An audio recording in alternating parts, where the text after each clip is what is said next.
My daughter told me, "You were never a real father. Just a wallet with rules." I didn't say a word. Just walked out of her life. This was after I helped her buy her first car, paid her rent for 2 years, and gave her every second chance she ever asked for. 3 months later, she called crying. What happened next was rather unexpected. I will tell you everything. First, if you enjoy these kinds of stories, support us by subscribing to this channel. Click on the like button and tell us where you are watching us from in the comments section. Now let me tell you how everything unfolded. I always thought being a good father meant being reliable. Not flashy, not overly affectionate, just solid. I paid the bills on time.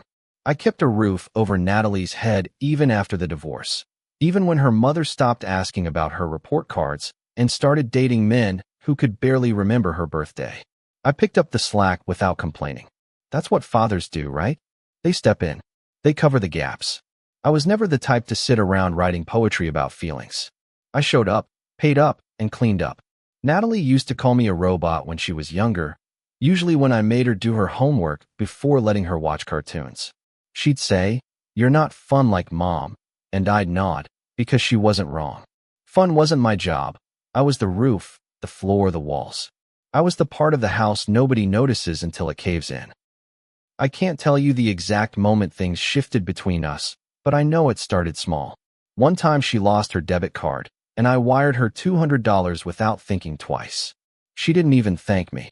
Another time, she got behind on rent after quitting a job she hated 3 weeks in, and I covered it because the alternative, her sleeping in her car, was unthinkable.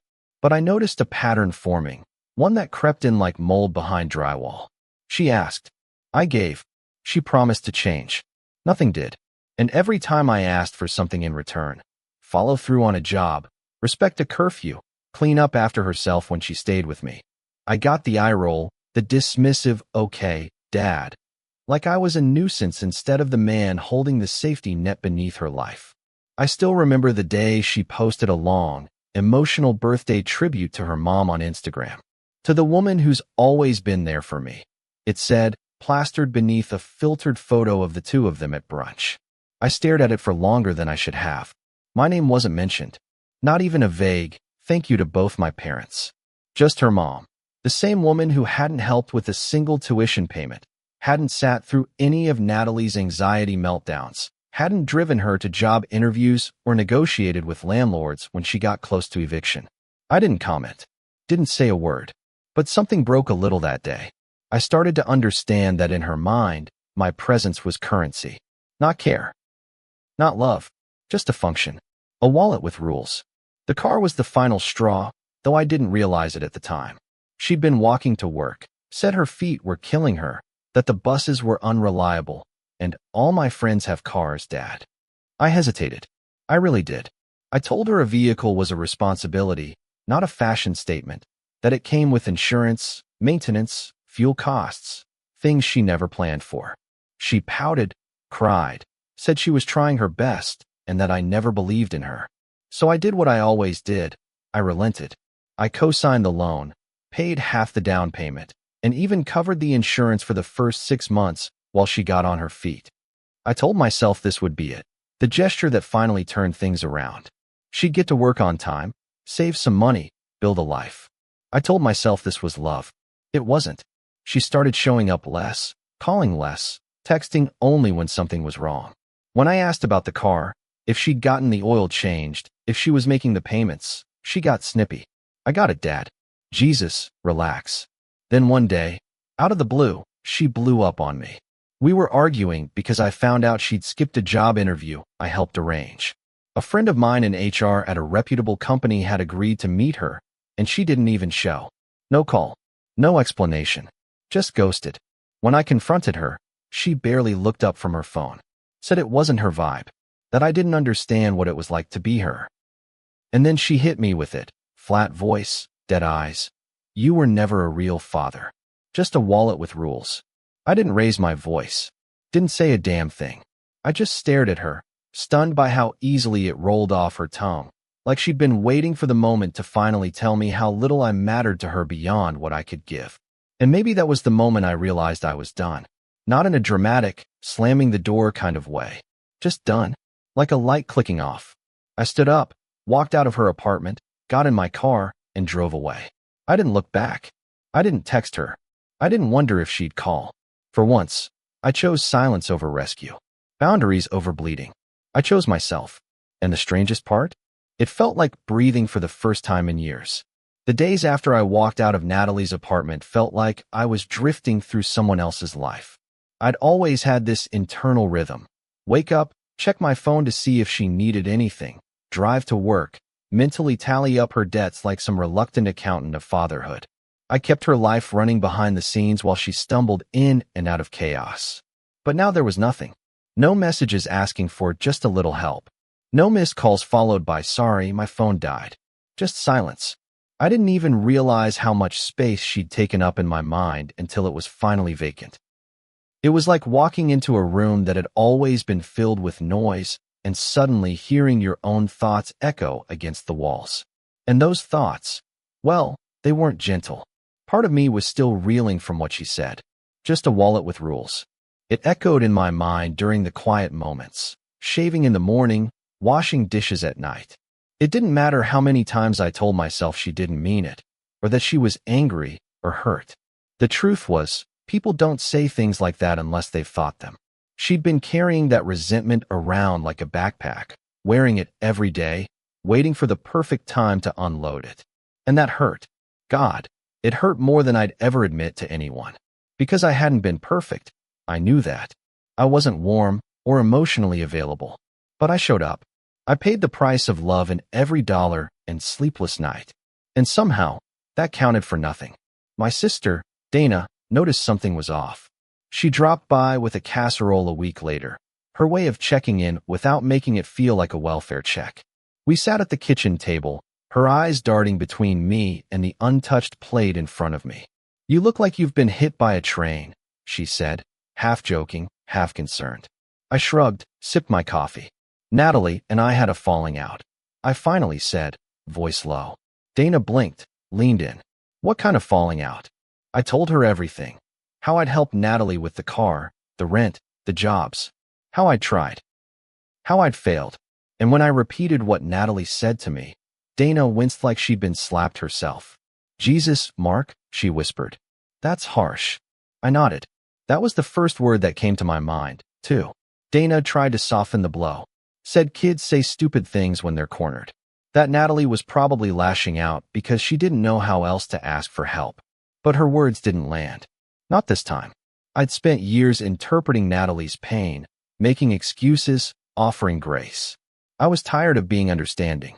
I was tired of being the man who always showed up just to get kicked in the teeth. "She's an adult," I said, quieter than I intended. "She made her choice." Dana nodded slowly, but I could see the hesitation in her eyes. She wanted me to call, to be the bigger person. But I'd been the bigger person for 26 years, and it had gotten me nowhere but empty. 3 weeks passed, then 4. I started reclaiming parts of my life I didn't realize I'd surrendered. Saturday mornings became quiet routines. Coffee on the porch, the local paper folded neatly on my lap. No buzz of worry in the back of my mind. I went back to the gym, ran 3 miles without stopping, felt the burn in my legs, and relished the ache. It was like I'd been living for someone else's emergencies for so long that I forgot I had a body, a mind, a damn soul of my own. But even with that newfound peace, there was still a weight in my chest. Not regret. Not yet. But something close to mourning. Like I'd buried a part of me and was just waiting for the grief to catch up. It caught up in the form of a voicemail one rainy Thursday afternoon. I saw the missed call, no name, just a number I didn't recognize. The message was short, shaky. "Dad, it's me. I know you probably don't want to hear from me. I messed up. My car got repossessed, and I lost my job. I don't know what to do. Please call me." Her voice cracked on the last syllable, and then the message ended. Just like that. No apology. No acknowledgement of what she said. Just need. Again. And for a moment, just a brief, flickering second, I almost called her back. Not because I forgave her. Not because I wanted her in my life. But because her pain was familiar, and some ancient part of me still responded to it like muscle memory. But I didn't call. Instead, I sat there, listening to the message 3 more times, letting it settle in my bones. Then I pulled up the city transit website, found the bus schedule that ran through her neighborhood, and sent it to the number she called from. That was it. No message, no lecture, just logistics. If she needed a way forward, she could take the bus like the rest of us. That was my final act as her father, offering a road, not a rescue. And when days passed with no response, I knew I'd done the right thing. Not the easy thing, not the kind thing, but the right thing. Because love, real love, isn't about saving someone every time they fall. Sometimes it's about letting them fall hard enough to realize they need to stand on their own. And for once, I wasn't going to cushion the landing. I kept waiting for the guilt to crash over me like a tidal wave, but it never came. Not the way I expected. What had come was quieter, an ache, not a scream. It crept in during the evenings, especially when the house felt too still, when the air felt too heavy with all the words I hadn't said. I would find myself standing at the kitchen sink, staring out into the backyard where Natalie used to chase fireflies as a kid. Back when things were simple, when her face would light up because I brought home strawberry ice cream or fixed the chain on her bike. That little girl who used to call me Daddy, with pride in her voice. Where did she go? And more importantly, how had I lost her without even realizing it? Maybe it had been happening slowly, like water eroding rock. Maybe love didn't vanish with one fight, but instead slipped through your fingers over years of misunderstandings, unmet needs, and words left unspoken. The morning after her voicemail, I woke up and stared at my phone again. Still no response. Just the bus schedule sitting in the message thread like a stone between us. I wondered if she saw it. I wondered if she rolled her eyes, through her phone, cried, or maybe just moved on like I had never been more than a vending machine of parental obligation. Part of me hoped it hurt, and I hated that part of myself. Hated that I could love her so fiercely and still want her to feel the sting of rejection. But it wasn't rejection. It was consequence. For the first time in her life, I wasn't cushioning the blow. And maybe that was the most loving thing I could do, even if she never saw it that way. 2 weeks later, Dana showed up again, this time with a pie. She sat down at my table like she owned the place, her mouth tight, her eyes sharper than usual. Natalie called me, she said, her voice calm but firm. I didn't flinch, didn't respond. I just poured her a cup of coffee and sat down across from her. She's staying with some friends. Lost her job. Car's gone. She's in bad shape, Mark. I nodded, slow and deliberate. I know. She left me a voicemail. Dana stared at me, her lips parting slightly in disbelief. And you didn't call her back? I shook my head. I sent her the bus schedule. Silence hung between us like smoke. Dana put her coffee down hard enough to make it slosh over the rim. Jesus, Mark. She's your daughter. That word, your, landed like an accusation. I felt my jaw clench. I know she's my daughter. I snapped, more harshly than I intended. I've known it every time she called me at 2 a.m. Every time I paid her bills while she ghosted me for weeks. Every time I stood outside her apartment with groceries she didn't bother to help carry in. Dana leaned back, eyebrows raised. So this is revenge, she asked. Some kind of punishment? I laughed bitterly. No. This is me stepping out of the boxing ring.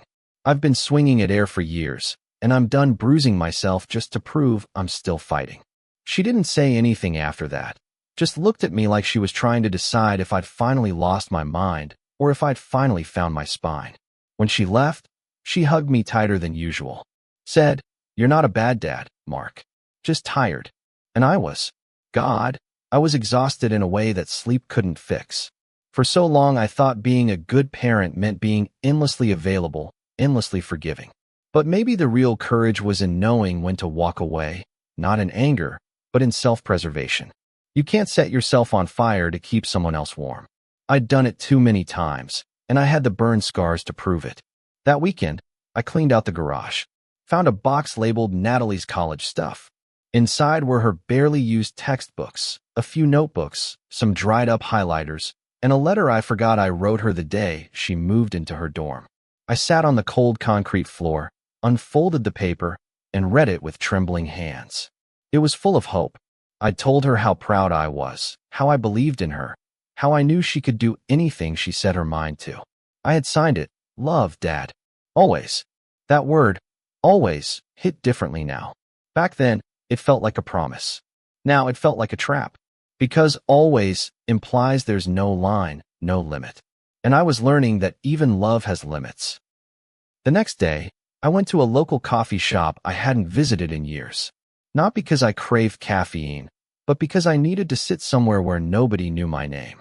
I watched people come and go, parents with toddlers, teenagers glued to their phones, couples laughing over shared pastries. Life moved on around me, indifferent to my heartbreak.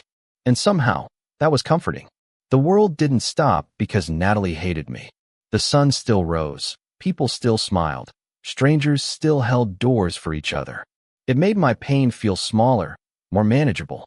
Like maybe I wasn't the only one learning how to let go. That evening, as I watched the sunset from my porch, I thought about what I would say to Natalie if I ever saw her again. Not a lecture, not an apology, just the truth. That I loved her more than she would ever understand.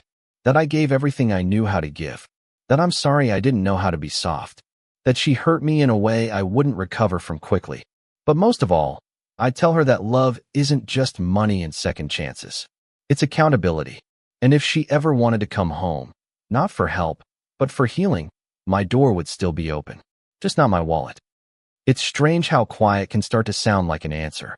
At first, the silence between Natalie and me felt like something temporary, like the awkward pause in a conversation before someone figures out the right words. But as the days stretched into weeks, and then into a full month, I began to understand that silence was her choice, too. She wasn't waiting to apologize, and I wasn't waiting to forgive. We were both just existing separately. And that's what scared me the most. Not the yelling, not the heartbreak, not even her words that day. No, what unsettled me deep down in my chest was the sheer normalcy of life continuing without her voice in it.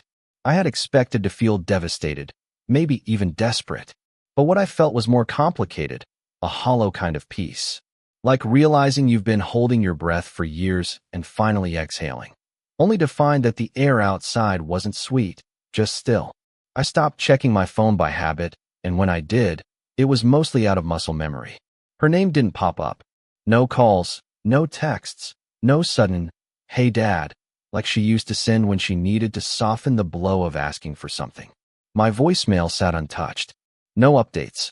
The last message she left, the one with her cracked voice and the confession of her car being repossessed, was still there, but I hadn't listened to it again. I didn't need to. It was already burned into my memory, word for word, sob for sob. I kept wondering if she thought I was heartless for not responding, if she told her friends I had abandoned her. But then I'd remember the dozens of times I didn't abandon her. The bills I paid without being asked. The favors I cashed in to get her interviews she skipped. The nights I stayed up worried when she didn't come home. I didn't know her more proof of love. The receipts were already paid. Still, the emptiness clung to my evenings. After dinner, I'd walk the neighborhood just to clear my head, but every shadow looked like the past. A girl with a ponytail walking a dog reminded me of Natalie at 12, when she begged for a puppy and promised to walk it every day, then abandoned the task within 2 weeks. A teenager parked outside blasting music made me think of the car I helped her buy, now gone. Sometimes I'd pass a father and daughter laughing on their porch, and I'd feel something sour rise in my throat. Not jealousy, exactly, but grief. Grief for what I never had with her, for what I had tried to build and watched crumble under the weight of her resentment. I didn't want a perfect child. I wanted connection. But I learned too late that connection requires more than sacrifice. It requires mutual effort, something Natalie never truly gave. One night, as I sat watching an old baseball game, I heard a soft knock on my door. My heart jumped before I could stop it.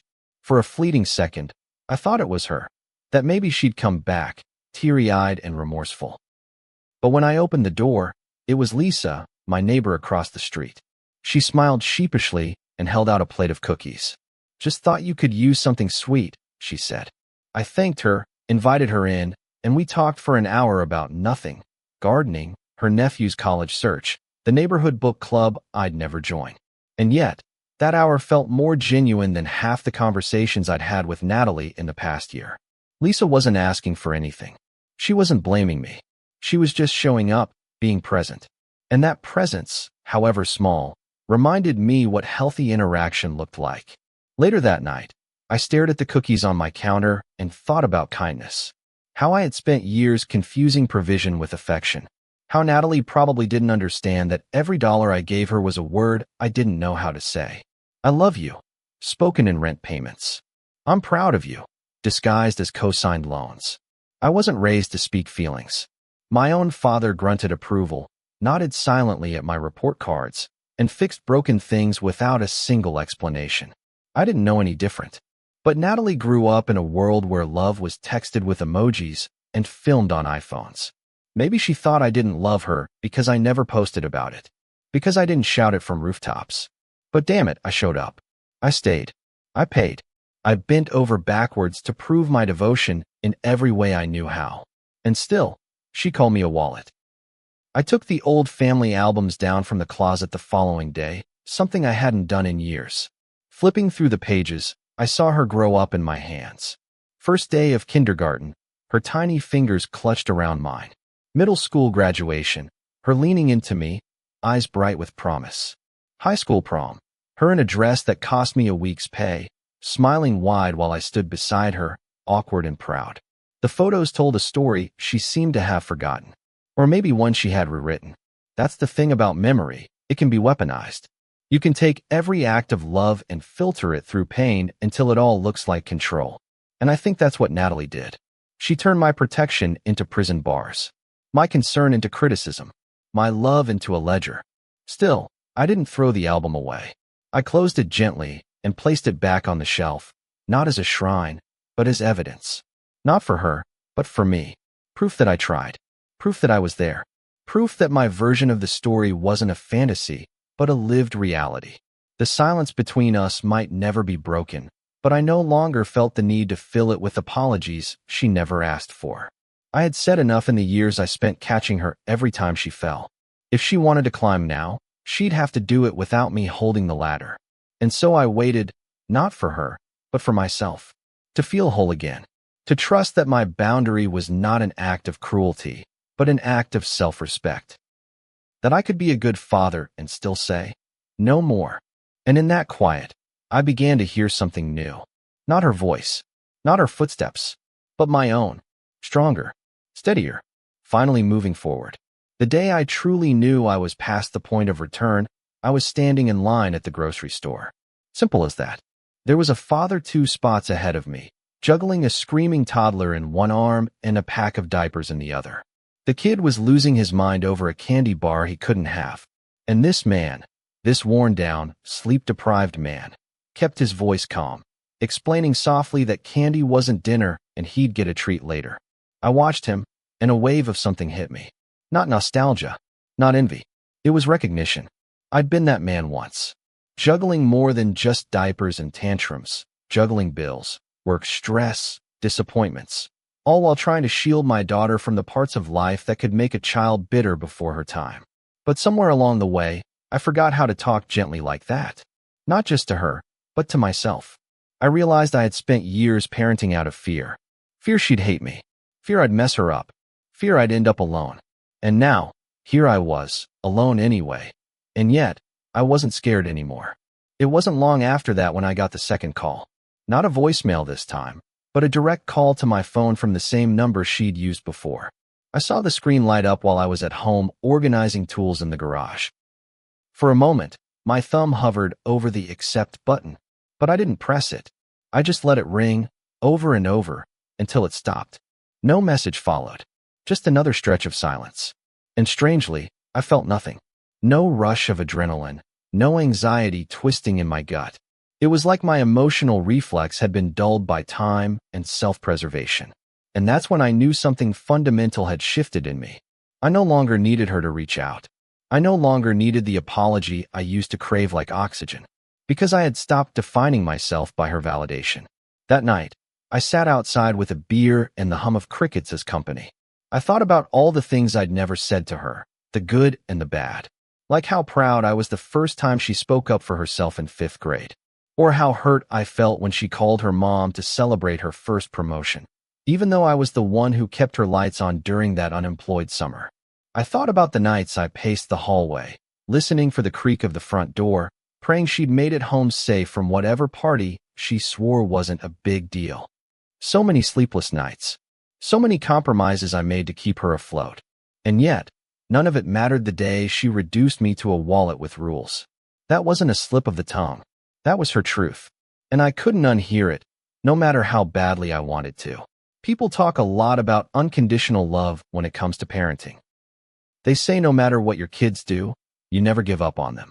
But what they don't talk about, what nobody wants to admit, is that sometimes the conditions have to be for your own survival.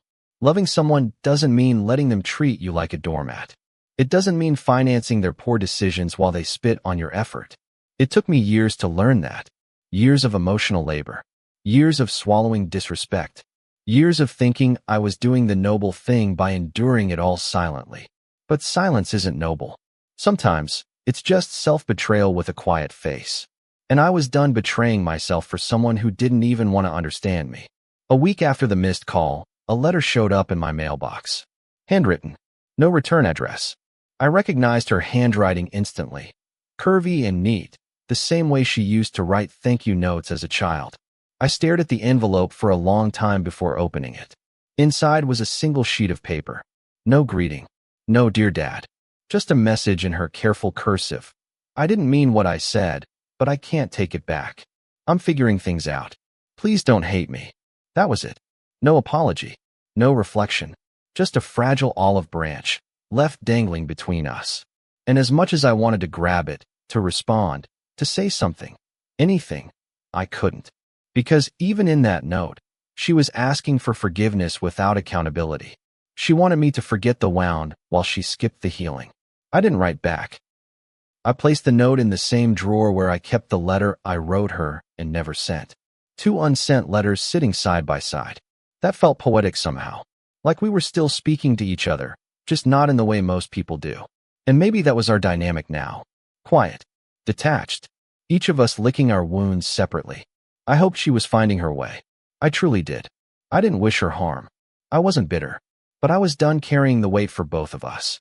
If she wanted a relationship, it would have to be built brick by brick, not handed to her like every bailout I'd ever provided. And I wouldn't be the only one doing the building this time.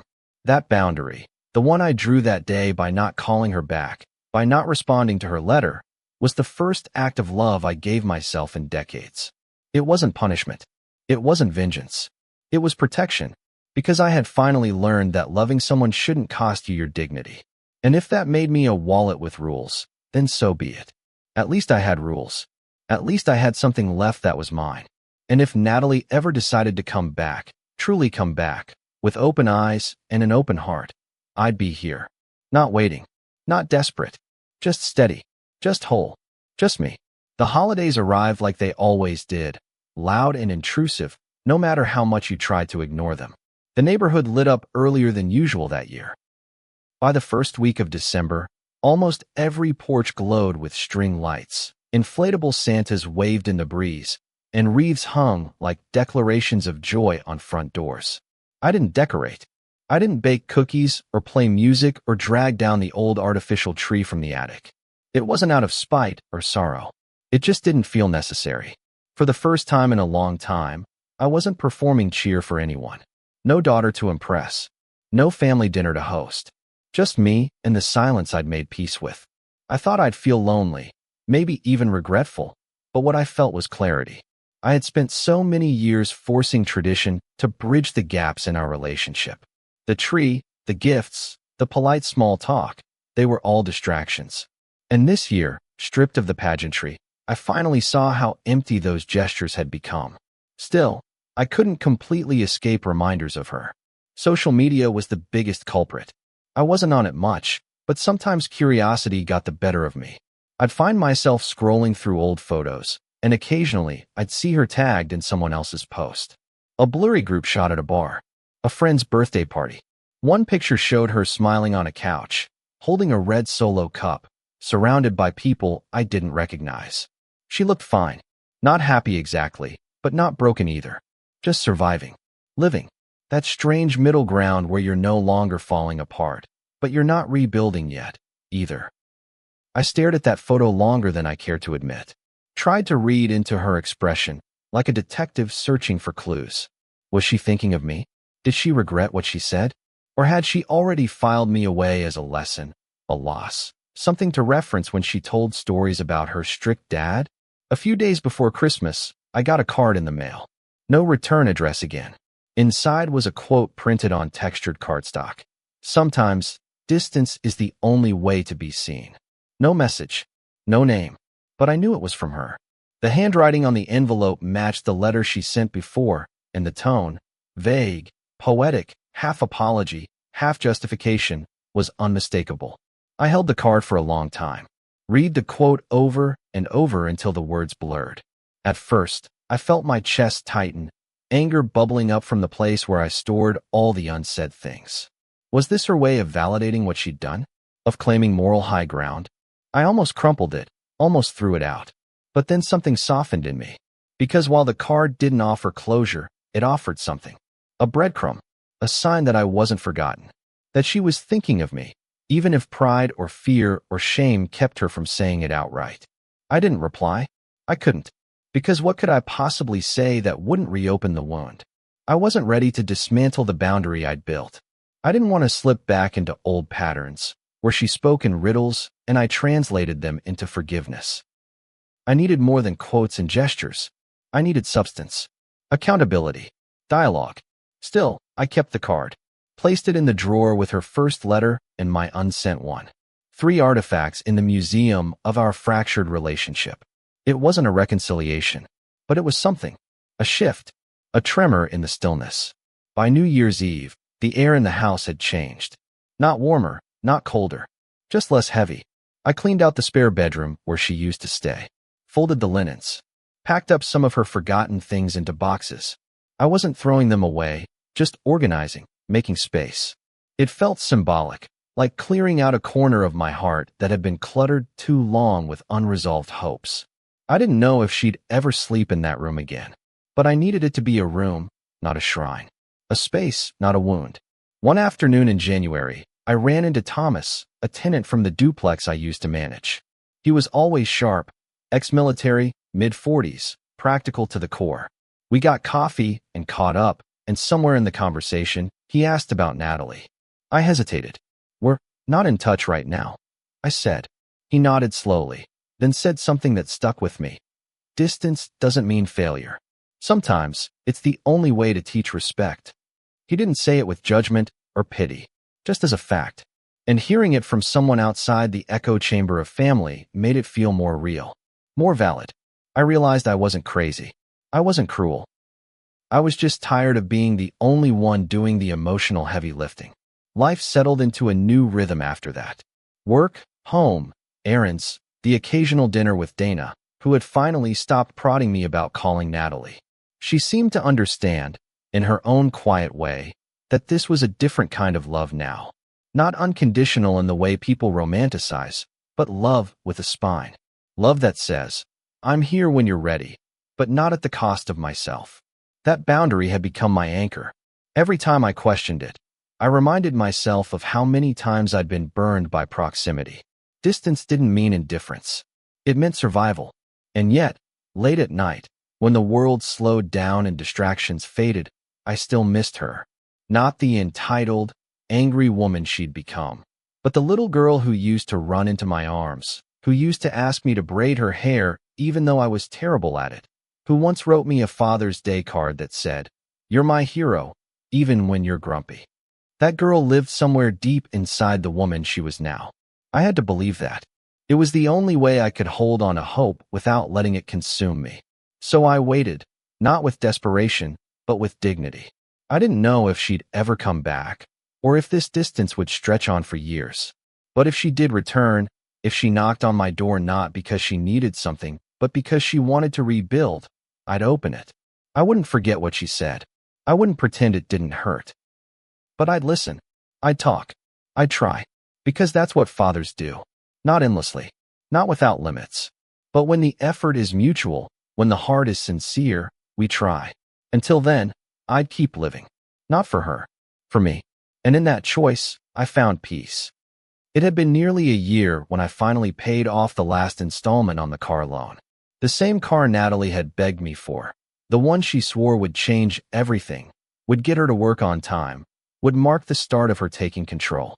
It sat as a closed account on my statement, the balance reading 0, but I didn't feel relief.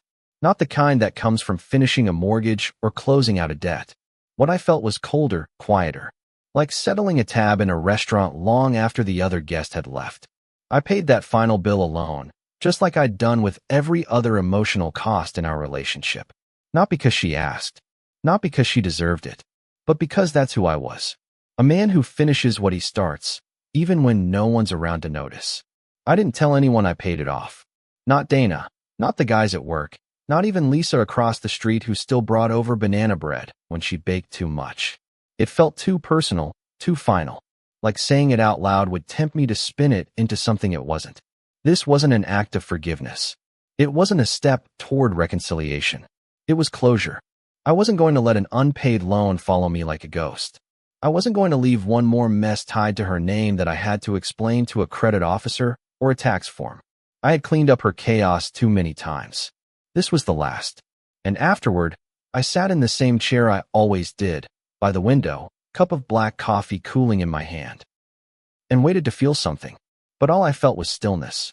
No joy, no regret, just the calm that comes from knowing a storm has passed, even if it left damage in its wake. In the months that followed, I picked up new habits. I started volunteering on weekends at the local shelter, not because I needed to be needed, but because I wanted to feel like I was contributing to something where my effort was seen. I met people who had stories darker than mine, people who had lost children to addiction, to violence, to accidents that came in the form of a single red light ignored. And yet, they showed up, folding sheets, serving meals, listening without judgment. I never talked about Natalie. I didn't need to. I wasn't there to offload my grief. I was there to step outside of it for a few hours.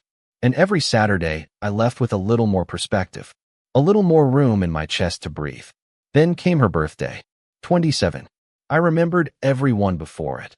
Balloons in the living room when she turned 5, a bicycle with streamers at 10, the expensive dinner she barely touched at 23 when she brought her boyfriend along without warning. This year, I didn't send a card. I didn't text. I didn't light a candle in my mind and pretend we were still close. But I did remember. I thought about where she might be. If someone baked her a cake. If she blew out candles and wished for something honest. I hoped she did. I hoped her life, however messy and fractured, had begun to take root in something real. I wasn't bitter. I wasn't angry. But I wasn't reaching out either. Because I had finally learned the difference between remembering someone and chasing them. The next day, I opened the drawer where I kept the letters. Hers, mine, the unsigned card. I sat with them spread out like puzzle pieces I could never quite put together. I reread my letter, the one I wrote but never sent. I had poured every truth into it, lined each sentence with the exhaustion of a man who had loved too hard and asked too little. I read it now not with fresh pain, but with distance. The words still mattered, but they no longer burned. And for the first time, I felt something close to forgiveness. Not for her, necessarily, but for myself. For all the years I let guilt masquerade as love. For all the times I confused rescue with connection. For all the ways I failed to demand more than just neediness from the person I gave everything to. I folded the letter and tucked it back into the drawer. Then I got up, walked outside, and took in the late spring air. The garden was blooming again, the hydrangeas exploding in soft purples and whites. I had planted them the year Natalie moved out, thinking maybe tending to something might keep me grounded. At the time, I thought I was planting hope, but now I realized I was planting resilience. Life that came back stronger each season, even when neglected. Even when the roots had to survive long stretches of cold. The metaphor wasn't lost on me. I smiled for the first time in days. That evening, as the sun set behind the houses across the street, I poured myself a drink and stood on the porch. Lisa waved from her side, and I waved back. We didn't need to say anything. She'd watched the evolution quietly, never prying, never offering platitudes. Just showing up in small, consistent ways. It struck me that connection doesn't always roar. Sometimes it whispers through gestures, banana bread, a wave, a borrowed tool returned without a word. And maybe that's what I needed now. Not fireworks. Just warmth. Just enough light to remind me that I was still here, still capable of giving and receiving in ways that didn't require apology or repair. I don't know if Natalie will ever come back, not in the physical sense, but emotionally. I don't know if we'll ever sit down at a table again and speak plainly, without years of resentment crowding every corner of the room. But if she does, if someday she walks through that door not as a storm, but as a woman who's finally ready to rebuild, I'll be here. Not waiting, not wounded, just present. And if she never does, I'll still be here. Whole, grounded, at peace with the version of fatherhood I gave her, flawed as it was. Because I didn't walk away out of cruelty. I walked away because I finally learned that loving someone doesn't mean letting them destroy you. Sometimes love is knowing when to say, enough, and meaning it. Have you ever had to walk away from someone you love in order to save yourself? Share your thoughts in the comments. Stories like these aren't just personal, they're universal. If this story made you reflect on your own family dynamics, consider liking, subscribing, and joining the conversation below. Your voice might help someone else find theirs. See you soon in the next story.